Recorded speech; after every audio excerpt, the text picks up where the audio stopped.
Hi, everyone. My name is Jeff Larsen. I'm the Assistant Vice President of Innovation and Entrepreneurship at Dalhousie University, and I'm the lead for Creative Destruction Lab in Atlantic, Canada, and we'll learn a bit more about that later.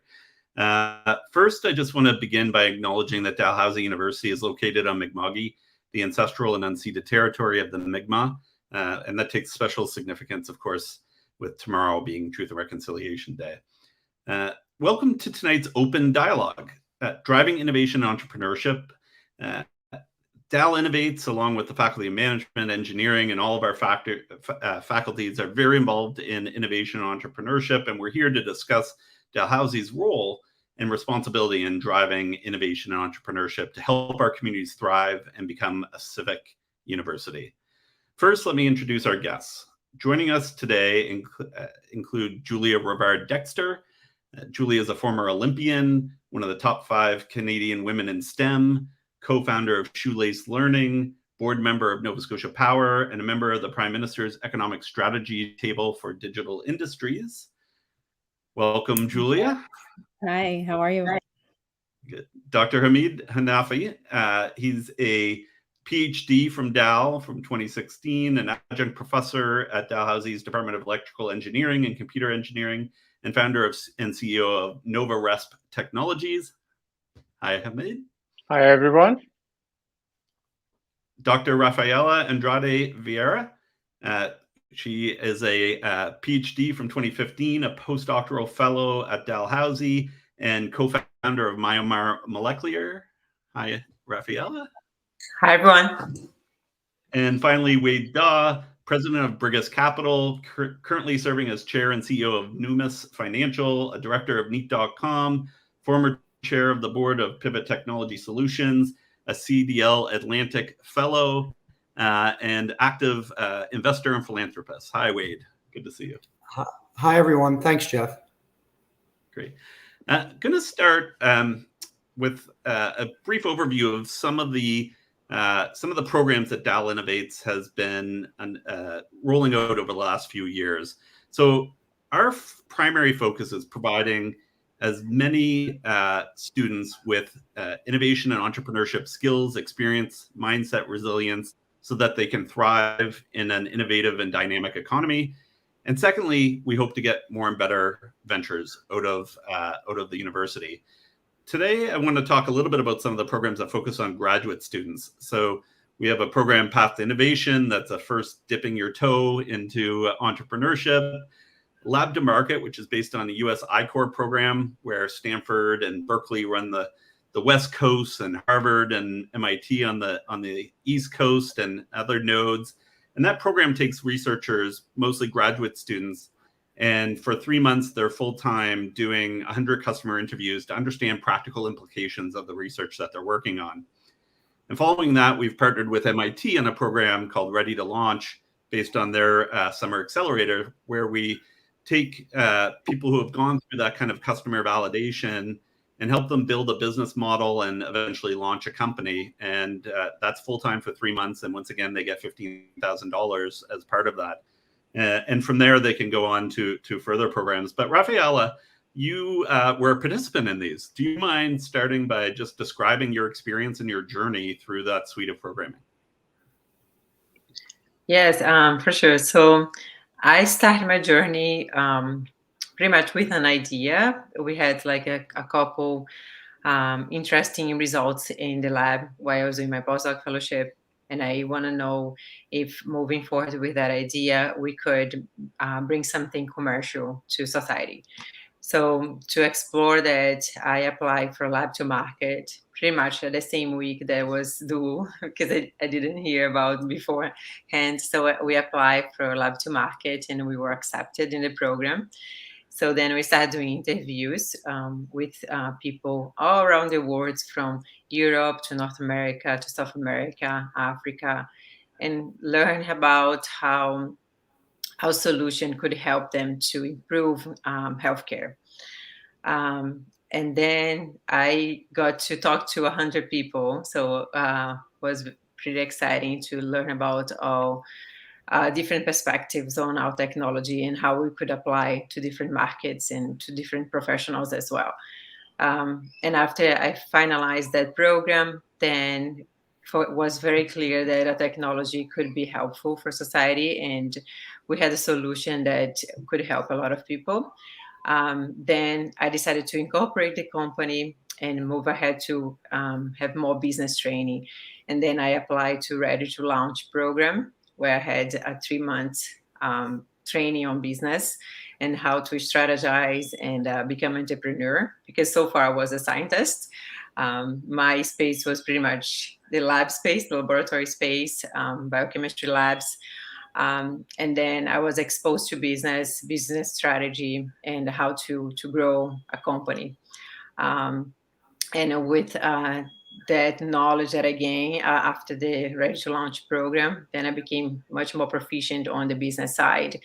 And start applying to different funding opportunities. And then the next step was that the company was accepting to CDL, Creative Destruction Lab, where I had the opportunity to pitch my idea to investors, people from here, but also from across Canada. I also was featured in the Women CDL session, which they chose 6 women to present at the national level, and that exposed the company to other investors across the country and the US.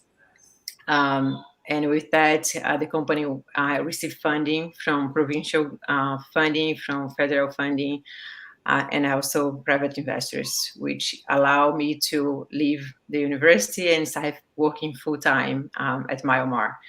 So since January, I'm full-time CEO of the company, and we are moving forward with the technology. We have a lot of milestones completed for the last year. A lot of things happen in a year. But we are really happy where we are right now, and continue growing. Raphael, can you describe your research and what your solution is and how you're commercializing it? What the product is? Throughout my postdoc fellowship, we had an animal model where we discovered that this animal model had early stage of muscle atrophy, so they lose muscle over time. And then we started comparing that animal that had muscle atrophy with a healthy animal that would run and walk normally. And then when we saw that the animal had muscle atrophy, we put them in an exercise routine for a month, where they will exercise every day to improve muscle health. And after a month, then we took blood samples and urine samples and run some tests to analyze what was different from the start when they had muscle atrophy and after a month when the muscle atrophy was reversed. And if you could find different markers in the blood system and the urine system that could detect improvement of muscle health with exercise, diet, and early stages of muscle atrophy as well. And with that research, we found specific markers of muscle atrophy. We moved forward after the company was created to understand those markers in humans. So we did a proof of concept with over 400 human subjects, where we detect those biomarkers of muscle atrophy, and show that we could detect in early stage your muscle health. And with exercise and diet, we can reverse that. And we can use our biomarkers as a measure of your muscle health. So that can be used for different applications. Athletes are very interested in this technology. Julia here is an athlete, so she knows how important it is to have a healthy muscle system. But also, a healthy muscle system allows you to live a longer life. You're going to have a better life quality with a healthy muscle system. And detecting those early changes on your muscle system will improve life quality a lot. So that's what we are providing here, like a solution that people can track better and have first-hand knowledge of how your muscle health is going to improve and make and monitor to be able to do things better and live longer.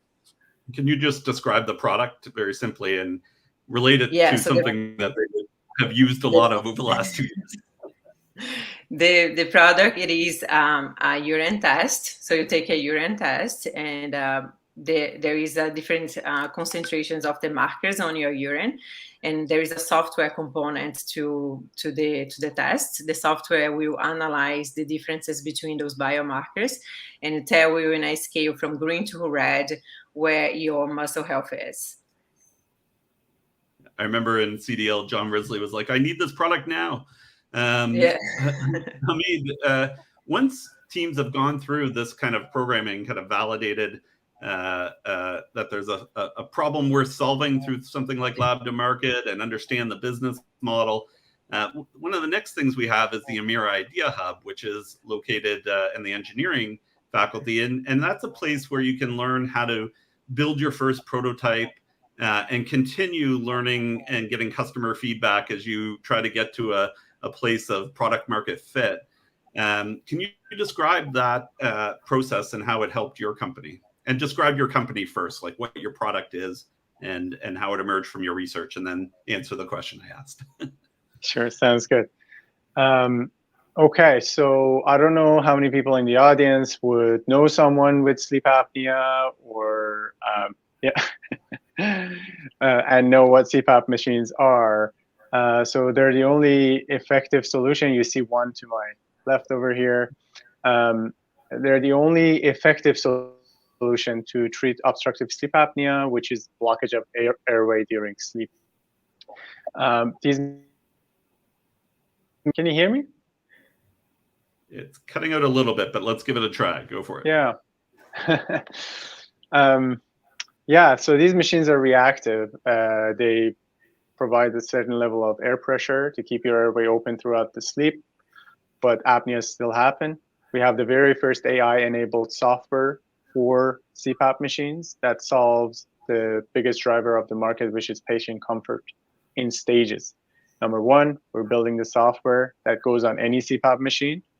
It'll make the therapy personalized, and it'll make it preemptive, and it'll make it more comfortable in terms of air pressure therapy.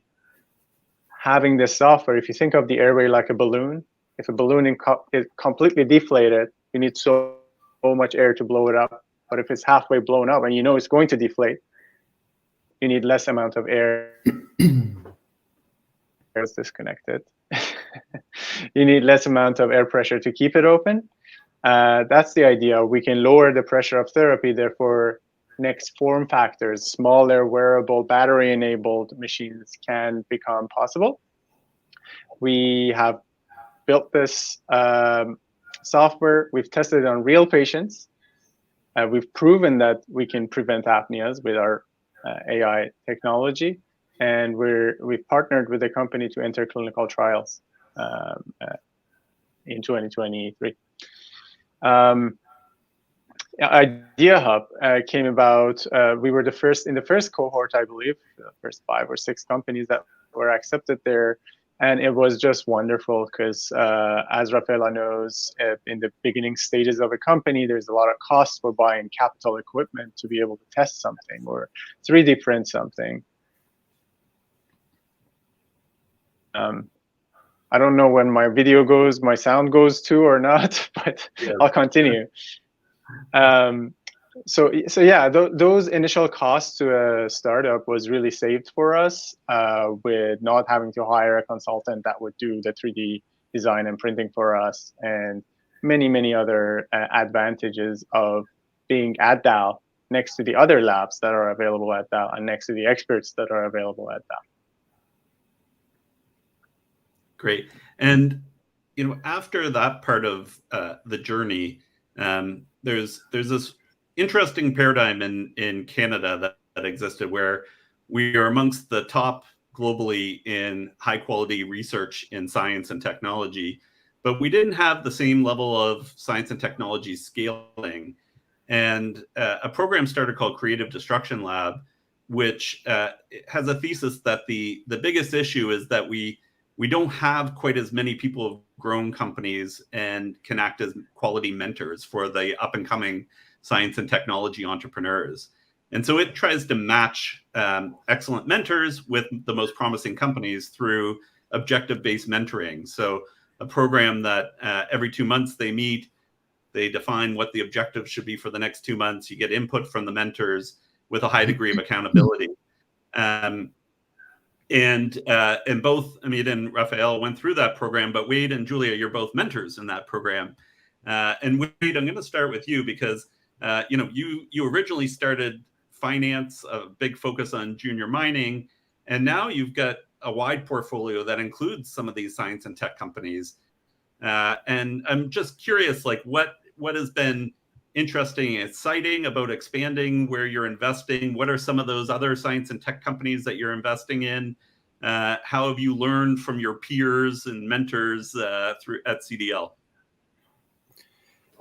Well, it's been an interesting journey for sure. I started. I have a commerce degree. I don't have the PhD designation behind my name, as accomplished as some of my fellow panelists. But right out of university, I became an entrepreneur, and I've never worked for anyone other than myself, and not totally sure that I'm employable, to be perfectly honest with you. So I chose to go down the path of entrepreneurship, even from a young age, and started in the resource industry, traditional industries, mining and some oil. At the time, in the early 90s, it was the technology ecosystem and the number of startups, it just wasn't really there. And, it was kind of cool, believe it or not, to be in the traditional industries and be into mining.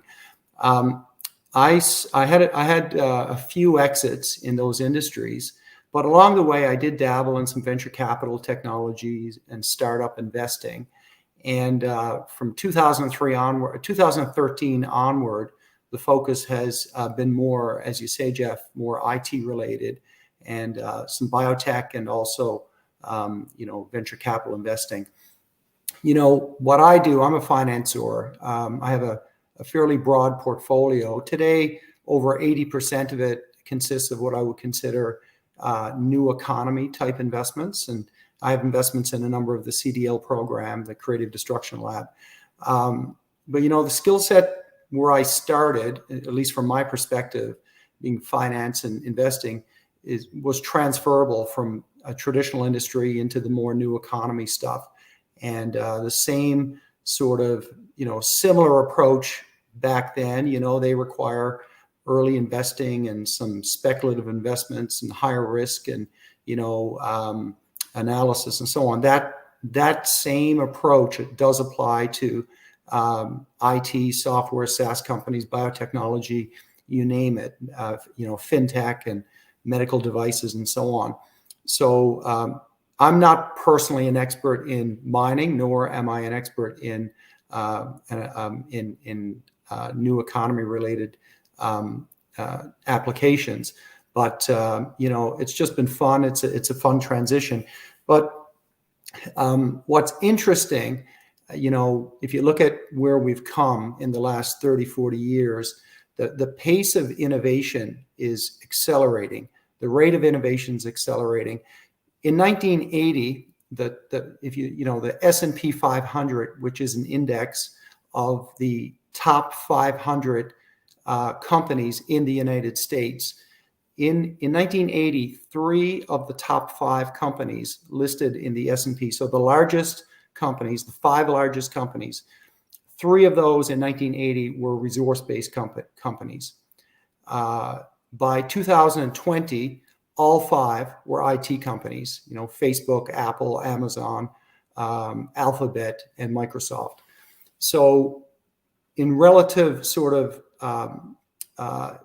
not necessarily importance, but relative growth and what's happened in the economy in the last 40 years, there's been a transition of interest and investment, and you could say a trend of, new economy type companies taken over the dominance, both in the investing world, but also in terms of, where the action's going to go in the future.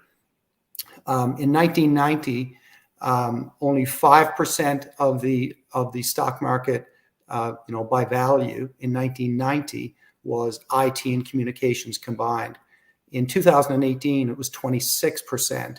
So another stat, not to bore you with statistics, but in 1958, a company, the average tenure of a company in the S&P 500 was 61 years. So you were when you entered the S&P 500, you were there 61 years.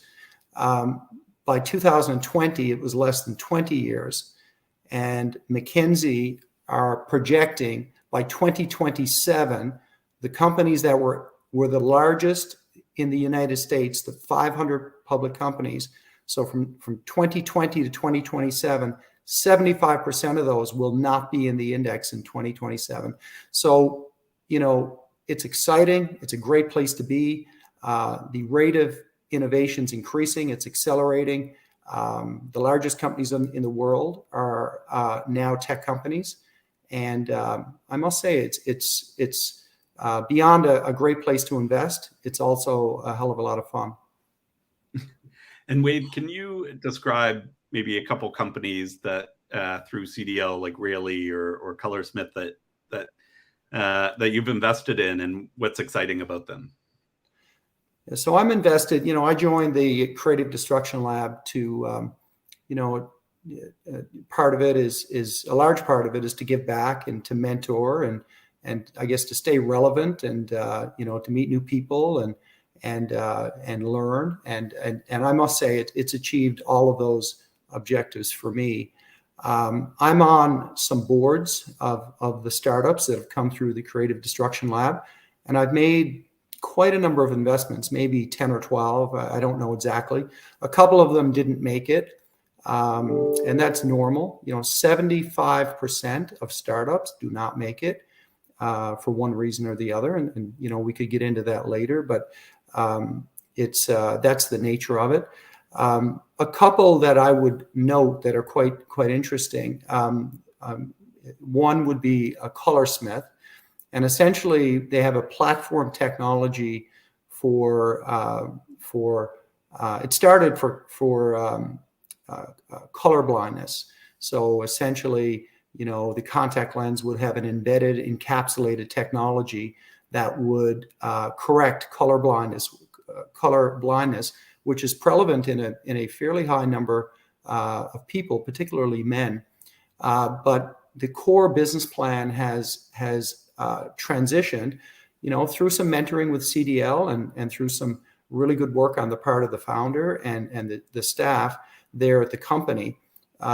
They are now focused on blue light filtering technology that will be encapsulated in everything from contact lenses to eyeglasses to computer screens. And essentially what it does, it blocks the harmful rays that are emitted from devices, particularly computers and cell phones and tablets. It blocks those harmful rays that over time will have an impact on our eyesight. So there are patents pending for the technology. The CEO, Gabrielle, she's a dynamo, very talented, hardworking, smart. She exemplifies, in my view, what it is to be a young, ambitious, hardworking entrepreneur. And then another one I would note, and there are others, but is a company, I'm quite enthusiastic about this company. It's called Rayleigh. And both, I'm also a fairly substantial shareholder in both. Rayleigh came out of Dalhousie University. Dalhousie, a hub of innovation within Dal. And Rayleigh has a disruptive technology for the creation and production of solar panels. If you think of solar panels today, they are generally made of silica, or there's a high silica component. In order to manufacture them, you need quite a lot of heat, and the manufacturing process is quite complex and expensive.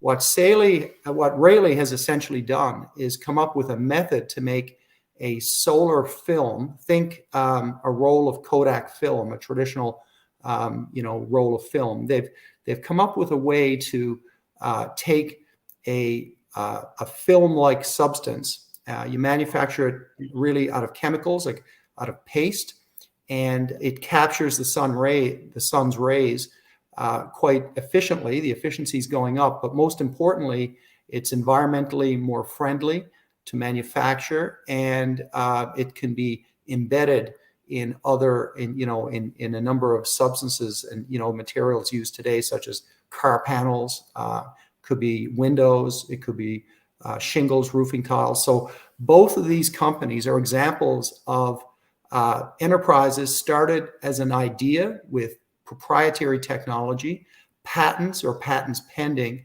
that have the potential to disrupt an industry, to have a global impact, to make a real difference, and also along the way make money for their investors. So CDL has facilitated, has helped these brilliant young entrepreneurs with the support of Dawe. And I think there's going to be a number of successes come from CDL in the future. And I must say it's just exciting to be a part of it. Thanks, Wade.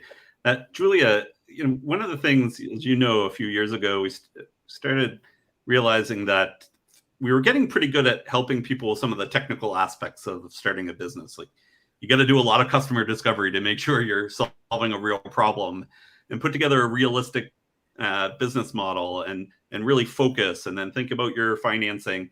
But as through CDL and some of the other programs, we realized that there was all these other complexities happening with young innovators and entrepreneurs. They have things in their personal life, or they're trying to finish their PhD, or they're running out of money, or now they're being expected to hire 10 people and they've never hired anyone.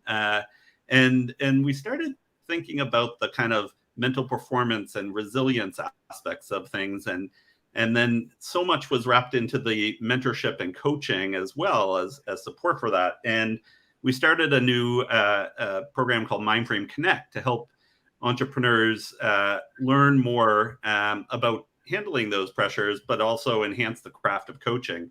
And with Dr. Lori Ditherbeid, we did significant amount of research about how mental performance in sport and coaching in sport are used to deal with elite athletes, professional Olympians, and how we can use that same approach to work with elite entrepreneurs, the high-performing entrepreneurs like Rafaela Andrade.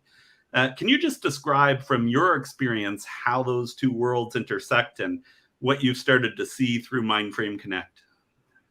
Yeah, mental performance was a big part of my life as an athlete.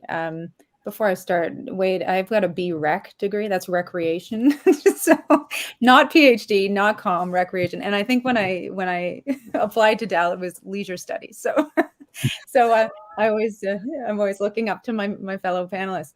But when I was an athlete, an Olympic athlete, mental performance was so critical. And we worked hard on it, physical performance as well. And it was something that we trained really, pretty acutely. I remember when I was on the line before the Olympic Games, I could do a race that was around 4 minutes in length, right to the second with my eyes closed. I knew exactly what it took to get to that finish line. When I started as an entrepreneur, I thought I had a lot of the skills from sport that would be transferable. And I think it's true, I did. But what I realized is probably more difficult in entrepreneurship, especially innovative entrepreneurship, is that the path isn't clear, right? You don't know exactly how to get to that finish line because it's innovative. If you're truly doing something different, you're not following a kind of a well-laid path. And that became extremely difficult to navigate because it makes you question yourself. It makes you, wonder whether, taking that direction is the right one to get to your final goal. And so learning to operate with confidence that you're heading in the right direction was something that I had to really, work on. I think the other piece was in entrepreneurship, and I don't know if you guys will agree or not, but a lot of highs and a lot of lows. And I think that learning as an entrepreneur to operate in the middle zone without letting yourself get too high, too low is a really important self-balancing so that you do have the long life that you need as an entrepreneur, because it can really wear you down. So I don't know. I think that I think my highest highs and some of my lowest lows were not from sport. They were from entrepreneurship. They are from entrepreneurship. But this is something that I wouldn't change. Like Wade, I don't know how employable I am either. So I know this is the right path for me. Yeah, I my first company was not successful, but my second and third ones were, and it's because you learn so much. But the highs and lows and being able to get through them so that you can benefit from that learning is critical. Julia, can you just describe, how iRead and then Shoelace evolved? Initially you had a policy of how you let employees work on something interesting to them, and then the research connection, and then where you are now. Yeah, my co-founder and I had past companies where we would have innovation time, so 20% innovation time, and we'd work on fun projects during that time. And eye tracking was something we were interested in. Actually, we're working with Dalhousie, with a group that under Dr. Srini Sampali. I've stayed close to Srini very selfishly because I like to hire the best coming out of Dal. So I like to stay close to the professors and learn who the best of the best are. I think that's a good tip for any entrepreneur. But eye tracking got to be something we were interested in. We had a couple of students in our office working with us, on internship. And it led to us trying to see if we could use eye patterns to discover reading challenges in kids before, pre-reading. As they were just scanning text. That innovation, or the research that was driving what would be that innovation, proved early on that it wouldn't be successful. We wouldn't be able to find a good product market fit, so we shelved that. But I got really interested in education at that time. I had my second son was really struggling with reading with school, and I wanted to help him and other kids kind of check into their own learning. So we decided that what we were going to do was find a novel way to help teachers deliver education through video games kids love. So since then, we built one product and sold it in 2021 to finance the growth of our second product, which is Shoelace Learning, and it's a platform. It's a learning recommendation engine that teachers use. And it plugs mobile video games into it. So kids can play the mobile games and actually interact with and complete their curriculum assignments through these mobile games. It's proven to be a great success. And I think it's the first company the first product that I've felt has had a pull from the market rather than us trying to push it to the market. So there's a big difference in that feeling, and it's been an exciting kind of ride, but still a long way to go. So Rafaela, a lot of scientists who start, I like to say sometimes we hoodwink or we drag them unknowingly into these programs because they're scientists who would never think of themselves as entrepreneurs. Can you describe, the peers you've learned through going through Lab to Market and Ready to Launch and CDL now? And, there's this myth that, people are born as an entrepreneur and they know that, and that's just not what we're seeing, right? Can you just describe that a bit? Yeah, so I think as a scientist, usually you have this stereotype that scientists are weird, they cannot socialize, but that's mainly true. I will tell you that. However, if you have opportunity to get access to information and more business people, have the network environment, and you can flourish really well because scientists develop the brain differently, I would say. So now that I have my scientific training, I see a lot how I can apply that to my business training now, and how to move the company forward and be very very well planned on everything that I need to do for my company. And I have a very structured way of thinking too that comes from my scientific training too.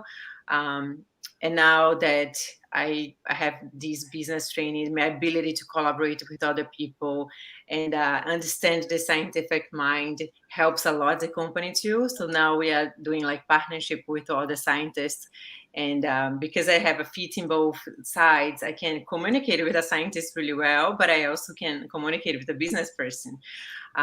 So now I sit in this spot where I can apply to so many different opportunities, not just funding from investors, but also grant opportunities. I'm often writing different grants applications, and understand how I can use different technologies to incorporate into my company and grow value to the company. So we are actually in this process right now of understanding different technologies to bring those technologies and repurpose those technologies to benefit the company, which is very exciting. And gets me moving, gets me really excited to talk about the research, but also about the innovation too.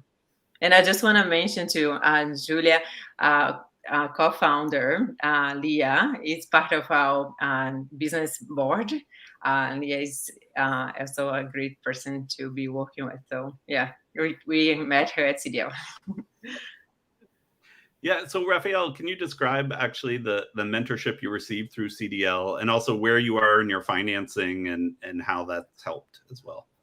Yeah, so since the beginning, we always, like, CDL gives you different types of mentors every time, but which is very good because you get to pick the brain of different people that have different industry knowledge with the different industries.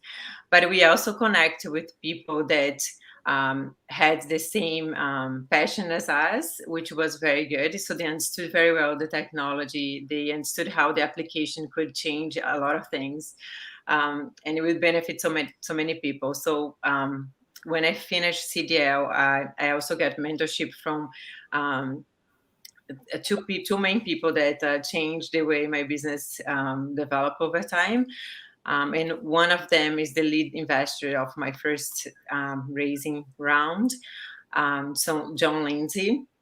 And it was really good to kind of pick his brain and understand how to build a business from ground zero to something that could be very profitable. But I also got to talk to people that wasn't like directly investors, but had built companies and taught me about the struggle of like having to go and raise money, because your life forever will be raising money. I said there is no finishing rounds. You will always be raising money. We need financing. Exactly. But I also like I also give that mental support too, because I also think that mental support of like pushing you forward, it's key for the success of the company, because you need that, like, to move forward. You need that mental support. And like Julia said, she had like the mental health as an athlete, and study muscle. We know how muscle correlates so well with cognitive function. And if you have like a healthy muscle system, you also have like a healthy brain. And for me, like, work on that mental state is also so important to build a company. There is no way you can move forward even if you have like successful technology. If you don't have like a good mental health, you cannot move your company forward. So all those skills, you pick it up from people when you are receiving training from them, and you get to know like some of the characters of people and some of the values that they build over time. And then you say, well, I can start building that in my company. The culture of the company changes a little bit, and you pick like different aspects of what you learn from different people and start building your own culture so the company becomes stronger. So I think that was the most valuable that I got from CDL, besides, of course, the investment that kept the company going, which is great. But I think that mentorship of learning how to build a company was key. And CDL now, it started in Canada, so it's at University of Toronto, Calgary, UBC, HSA Montreal, and Dalhousie. But there's also now it's at the University of Oxford, Georgia Tech, University of Washington in Seattle, Berlin, and so on. We've got 12 chapters now. And Hamid, your company was chosen by CDL in Atlantic, Canada, to be the showcase venture at the graduation that included mentors and investors from all of the sites. Just want you to reflect on what that stage provided to you, and then also where you are now in your fundraising journey and go to market. Yeah, that's a great question. We started a raise during the CDL mentorship, and we're about to close it because of CDL. That basically gave us the momentum to be able to do so. Some of the local mentors and also a couple from the CDL National that we got to showcase there are joining the round. What I would say is that it is just surreal to be in a room with so many smart, successful, been there, done that people that can just break down your value proposition in the market in a very simple formula. And after that, the message has been pretty easy to deliver to people of what is our value proposition. I didn't have it before, even if I was at it for a few years.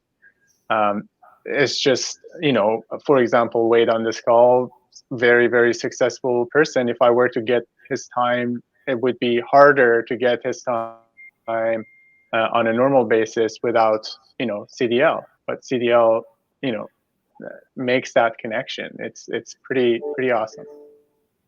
And Wade, you know, one of the things people say, what do you see with the different mentors who enjoy this? And I often say that they're curious, lifelong learners who want to make an impact. And more we're seeing that, you know, a lot of the companies you've mentioned, you know, whether it's Rayleigh on the solar side or the health companies we have here, a lot of them are about improving the human condition or the planet. And I know that you recently invested in a new port in Newfoundland that's going to be critical for green hydrogen. What are you seeing as far as this macro trend around making an impact and also being able to have a successful investment opportunity? Yeah, well, I mean, the good news is more and more there's a recognition and appreciation that, you know, environmental, social governance, ESG, that acronym, you know, investing should be responsible investing. And investors today, and it's becoming prevalent, it's more the norm now, look at the impact the investment has the potential to have, or the company has the potential to have, whether it's on the environment, social issues, you know, how the company's being governed, how it treats its various stakeholders. So the trend is definitely going in the right direction. You know, I'm concerned that I just hope we're not too late on the environmental side. We're all guilty of it. We all fly, drive cars, you know, most of us, but it's what we're seeing around the world today is just so concerning. You know, I mentioned I started in mining and oil and gas. I sold an oil and gas company in 2008. And, you know, even then, and that's not long ago, 14, 15 years ago, there wasn't a lot of talk. You know, there were some pioneers and some early, you know, there were people beginning to talk about it, but it wasn't, there wasn't an appreciation for the problems that we're facing today. So what's really good, you know, what I'm seeing as a trend is that more and more people are cognizant of it. They're conscious of the issues. Investors, you know, CDL investors and leading investors are choosing to put their money into things that have the potential to have a positive impact, whether it's on the environment or whether it's for other reasons, diversity, and so on. And it's really good to see. I just hope it's not too late. I hope that we can expedite it. And I hope, you know, personally, I'm going to continue. That's what I'm doing. I'm trying to invest in things that I believe in will have a positive impact. The mentoring, you know, it takes up time, but I get more out of it than you know, I put my time into it. I really enjoy it. It keeps, you know, as you move forward in your career, it keeps you relevant. It keeps you, you know, understanding a younger generation and what they're thinking. They do think differently, thankfully. I mean, look at the political situation in different parts of the world. And, you know, thankfully, younger people have more progressive views and they're doing the right thing. And, you know, I think we all have a lot to learn from young entrepreneurs and graduates and young people. And I think they are leading the charge. on these very important issues, and hopefully it continues. So, I think you can marry responsible investing with innovation and entrepreneurship. And from what I see, my experience with CDL, almost all of the companies coming through, you can check those boxes. So it's all fitting fairly well together. Yeah, and one of the interesting things we find is when we're approaching people to participate in programs, our number one pitch is, would you like to make an impact, right? And really, innovation entrepreneurship provides a vehicle to take your passion and where you're researching and actually turn it into a practical application. And a business can just be a vehicle for actually doing what you really love in that regard. We have some questions from the audience. So the first one is for Julia, and it is, how can non-Olympians develop mental toughness to draw upon as entrepreneurs? Well, it has nothing to do with being an Olympian. It does have to do with training. It has to do with putting the time in to focus on strengthening your resilience. Whether it be, I wake up every morning at 5:15 and go for a walk for an hour and a half, and that keeps me sane at least till noon. And whether it be meditation or just getting out with your kids and turning off for a bit, there are things that we all have in our lives that keep us healthy, that keep us happy, and that keep us grounded. And it's about recognizing those things and recognizing the things that also get your nervous system excited, and trying to tamper down those things, trying to make sure that you can breathe through those things. Anyone can do it, but it does require discipline, and it requires training. It requires commitment. You have to do it every day, multiple times a day. In racing and in sport, one coach said to me at one point, it's kind of like having a basket of apples, and every time you're training, you put in a good apple or bad apple. You decide, how you're going to show up that day. And then when it comes to race day, you put your hand in and pull out an apple. You don't know what you're going to get, but the likelihood is higher. It's going to be a good performance if you've trained for that. It's no different in business. If you show up every day and you're your best possible self, and you've done what it takes to be healthy in all respects, physically, mentally, and then just be prepared, do the work. It takes work. Like Wade was mentioning, Colorsmith, and amazing CEO, works extremely hard. She shows up every day, and you've got to be that kind of person. And it's not for everyone. Entrepreneurship is not for everyone. But for those who do like that discipline, that rigor, that resilience, it can be a really rewarding experience. Yeah, and we started working with Dr. Jackie Kinley, who's a psychiatry professor at Dalhousie and has something called the Atlantic Institute for Resilience, through our programs Lab to Market Ready Launch, where there's an hour group session around these types of skills, and then office hours, and regardless of whether you become an entrepreneur or not, some of these habits or skills that you can learn, you can practice and get better at are better for all of us, I think, because whether you're an entrepreneur enough or not, there's lots of different stresses that come. So I think that's great advice. So for Rafaela, how can you balance the time you spend building a business and financing it with the actual scientific research the business exists to support? Good question. So that comes to the sense of having a strong team. So if you have a strong team that can lead the research and the research and development progress with that team, then I can be focusing on the business development.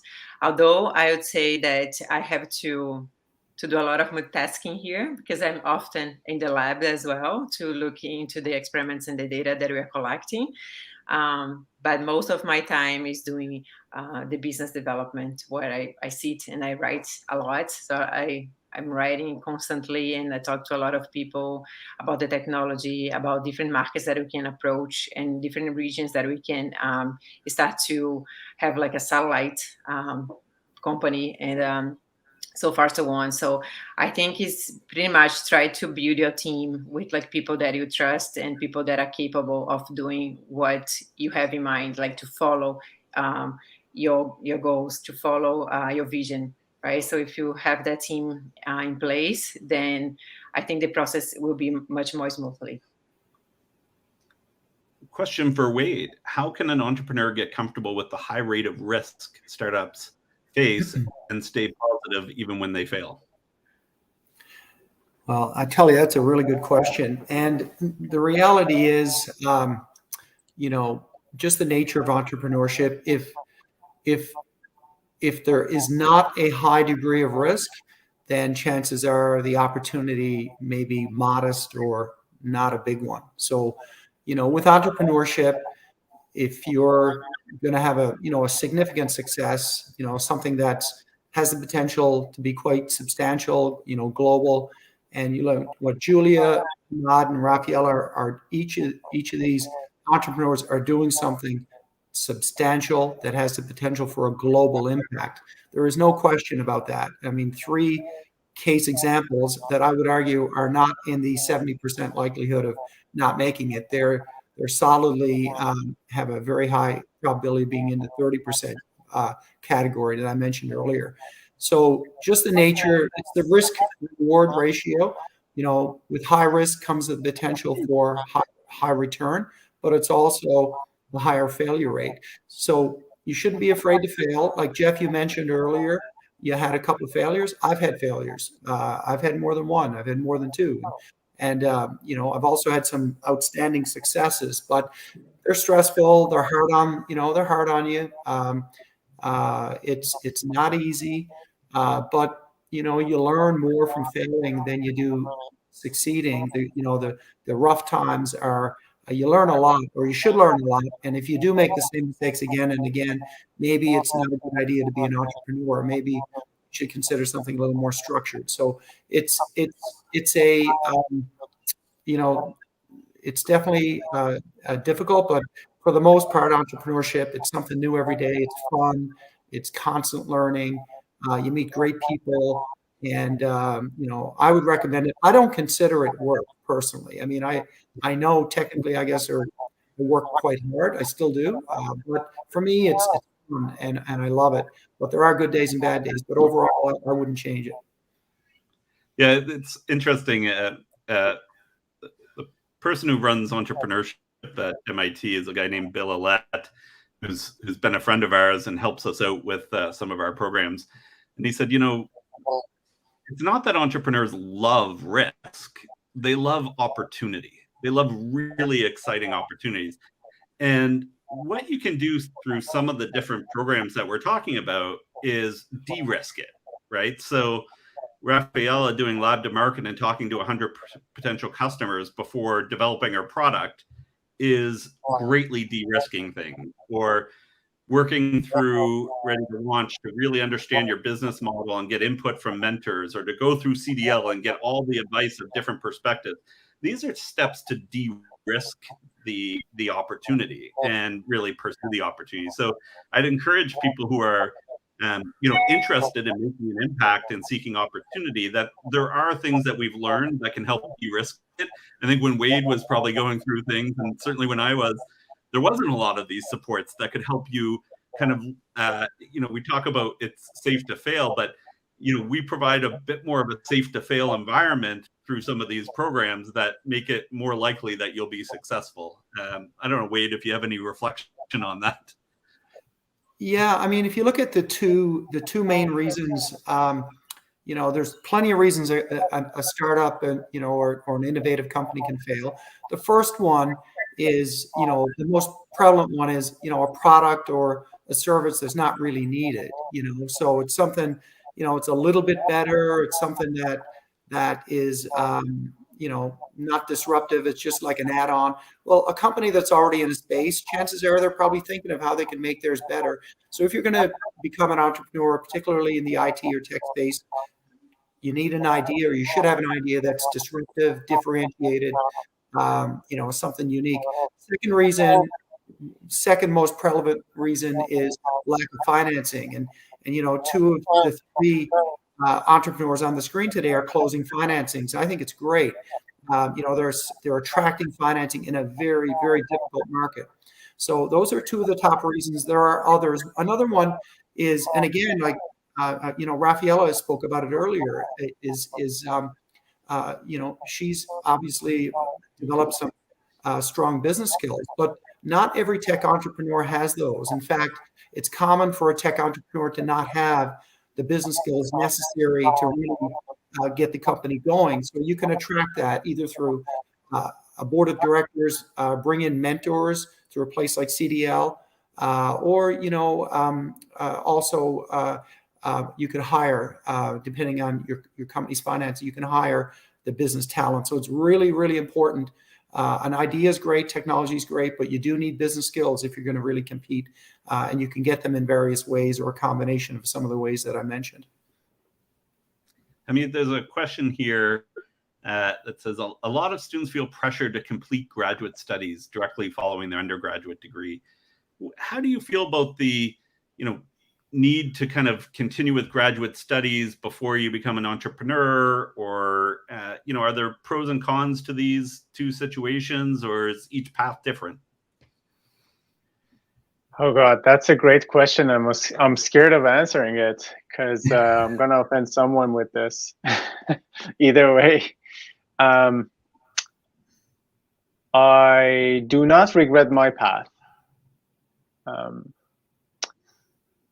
I don't regret my path of getting the PhD before starting, because in my specific case, it gave me credit for people to listen to me in the early stages.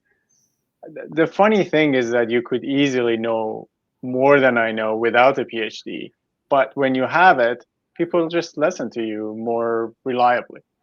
In the early stages, it helped me. Right now, do I need the PhD to do this? Probably not. Did I spend too many years to the end of the PhD? Yes, I did. So I'm happy with my path. I honestly find your own path. I don't have a good answer for this.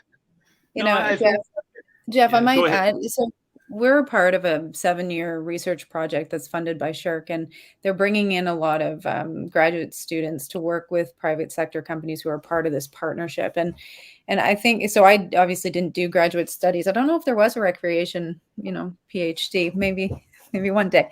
But I think that what I've seen is that when postgrad students, when PhD students find a niche that they really are passionate about, and if they can actually start to look outside of the walls of the academic institution and find people in the industry doing amazing things, it's a huge opportunity. One, to be supported by the institution around you, but then also to be able to use your position to reach into industry. And I don't think that's done enough. I've seen it done really well through this partnership that we're doing now. But I think anyone who is going to go into graduate studies should do it because they're super passionate about what they take it, almost do it like an entrepreneur. You have the chance to go deep on something, and you're supported by mentors and professors, and but you can also reach out to the institution. You can go beyond, find private sector partners and work together. And I don't think it has to be confined, right? And I think we can do, like Jeff, we can do better there. I also want to add, I think both Julia and Ahmed did a very good job, but I think it really depends on the field you are in. For example, for me, being like a technical founder, it was key to move my company forward, because now I can discuss the way the technology has to go because I have that PhD. So I have that knowledge of how the company needs to be moving forward, which technologies I can bring to the company to help the product to evolve. So all that came from all the studies that I did during my PhD. So now I can discuss much better the technology. I understand much better how we can save money developing different things, and how I can apply the technology to different markets. So all that came from my being like a PhD student for so many years. So it really depends on which field you are. Maybe if you are in computer science, you don't need to do a PhD. You can develop something really great without a PhD. but maybe in the medical field, it is really important to have that scientific knowledge of how your technology can be applied and how different aspects of the human body can influence the technology and to solve problems, to talk to people, to make the technology cheaper. So I think it really depends on which field you are going to focus on. Yeah, and I think it's true too that there's no right or wrong path. There's just different paths, and some people will do an undergraduate degree and go work for 10 years, and through that work they'll really find a really important problem that needs to be solved, or they'll do a PhD, or they'll do different things. What we're trying to do, I think, at Dawe Innovates is, regardless of what you're going to do, our programs, hopefully, even if you don't go and start a company, that's not the end goal. It's to provide you skills, experience, mindset, resilience, so that you can thrive in whatever you're doing. And the reality is we need people who are going to be innovators in the healthcare system, in government, in large companies, or starting companies. And that's really what we're trying to expose people to. But it's always fun when somebody does start a great company. That, unfortunately, is all the time we have, although I would love to spend another hour. But this was super fun. And what I'd encourage anybody out there, if you're a student who wants to learn more about the programs, reach out to me at jeff.larsen@dawe.ca, or go to daweinnovates.ca. If you're a person who's interested in mentoring, reach out to us in the same form. And we'd love to engage more people in this exciting opportunity to really develop a more innovative and impactful opportunity to help the planet and help people. So with that, thanks everybody, and have a great evening. Thank you so much. Thank you, everyone. Thank you. Thank you.